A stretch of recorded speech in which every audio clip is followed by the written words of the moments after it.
Hello, and welcome to episode 2 of our special series that is titled 9 Women in 90 Minutes. My name is Oresia Nyawade, and I will be your host. Our second episode guest is Bandy Kiki, who is an entrepreneur and an LGBTQ activist. Welcome, Kiki. How are you doing today? Oh, thank you. I'm doing okay.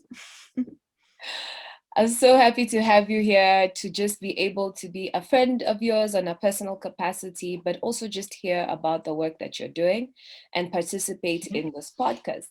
So, for all the listeners, can you please take some time to introduce yourself? Who are you? What do you do? And who do you do it for? Well, I am Bandy Kiki, like you said. I am a Cameroonian entrepreneur and LGBTQ activist. Mm-hmm. I co-founded Rem Clan, which is a gender-neutral apparel company inspired by everything LGBT and African. I am also the founder of Kikum Consulting, which is a marketing and branding consultancy. I am Rainbow Migration Trustee, formerly known as UKLGIG, just rebranded. I am also a trustee for Black Beetle Health and a director for Living Free UK. Wow, Kiki, you really are an entrepreneur, not just an entrepreneur, it seems, but a serial entrepreneur because I couldn't even keep up with everything that you have going on. So, because it's a very short episode, I think I'll just like to jump straight into the questions and find out from you, Kiki. Has your sexual orientation ever prevented you from securing the bag? For those who are listening, securing the bag is street terms for getting money or getting opportunities, whether on a private capacity or in corporate. So, Kiki, over to you. Yes, I would say yes. I mean, when I first came out in 2017, a couple of clients stopped picking my calls, and a few of them, picked up the call and said, Kiki, unfortunately, we can't continue using your services Mm, because of who you are. Some of them said they're not homophobic, but however, worried about the association with me and what it would mean for their businesses. mhm. Quite very recently as well, during the International Women's Day, it was a month, I think, in March. Yes. I was part of an event, an outreach summit, and as one of the speakers, the organizer told me that some people didn't want me to be part of the event simply because of my sexuality. It wasn't a paid gig, but it sat with me, just knowing that just because I'm a lesbian, people don't want to associate with me or be on the same platform with me. I mean, she stood her grounds and I got to speak at the event, but it just sat with me again.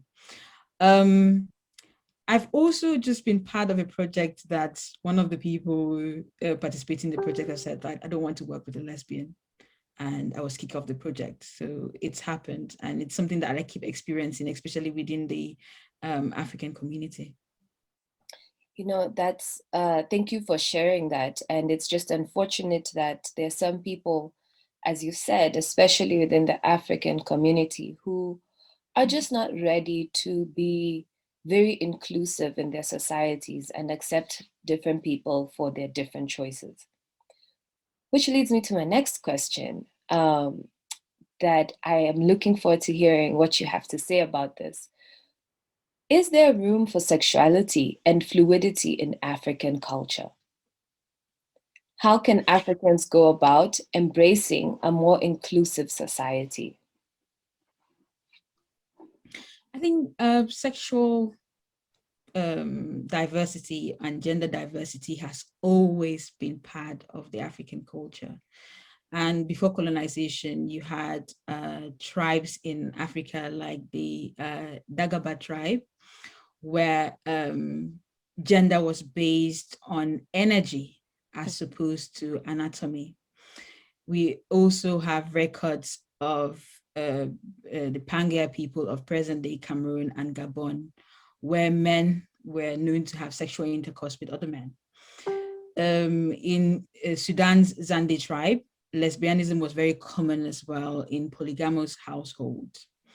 I'm saying this to say that post-colonial Africans have always embraced homosexuality and sexual and gender diversity.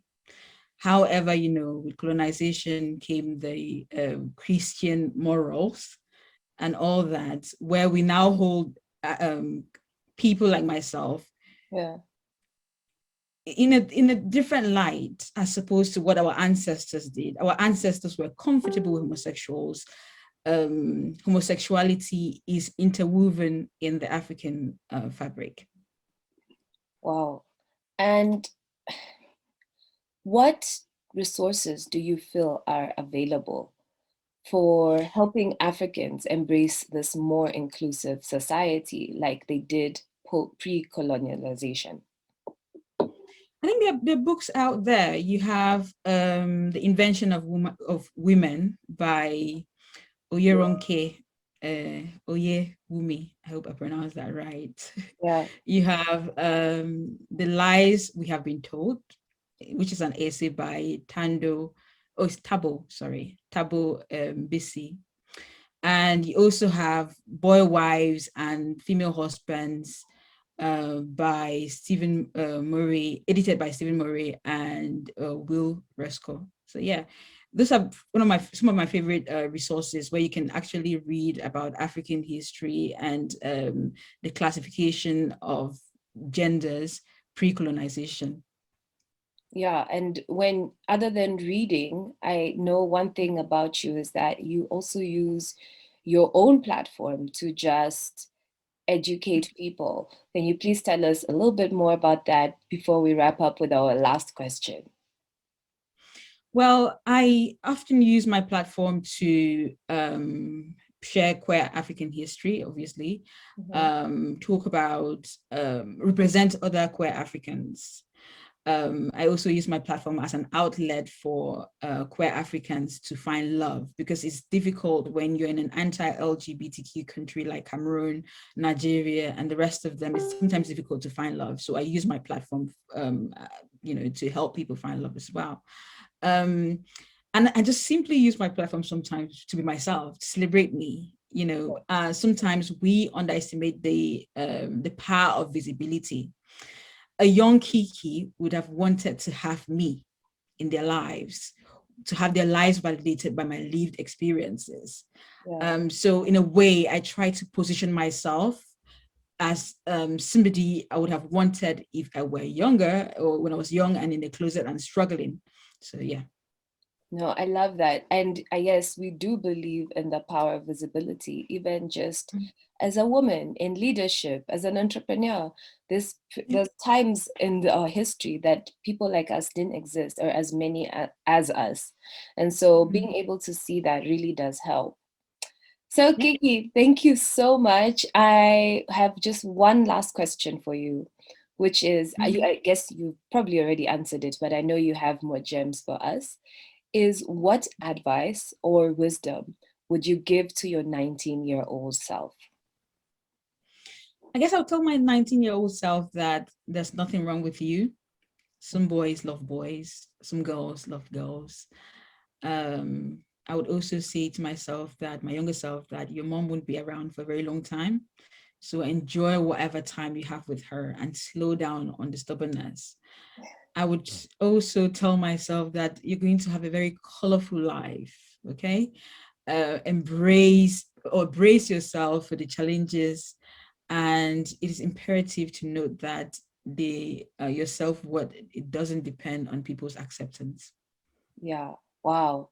I'm sure wherever young Kiki is, she is smiling. And also just to our listeners, these are the types of conversations that you don't necessarily find on, on the public view. People will want to talk about them behind the closed doors, but for Kiki to be able to do the work that she does and to be able to come as a guest on this show and let us know, give us resources, share about her life, and just let us know how much visibility counts. We truly appreciate it. Kiki, thank you so much. And that's it from us. Thank you for having me. Thank you, thank you, thank you. Bye. Bye.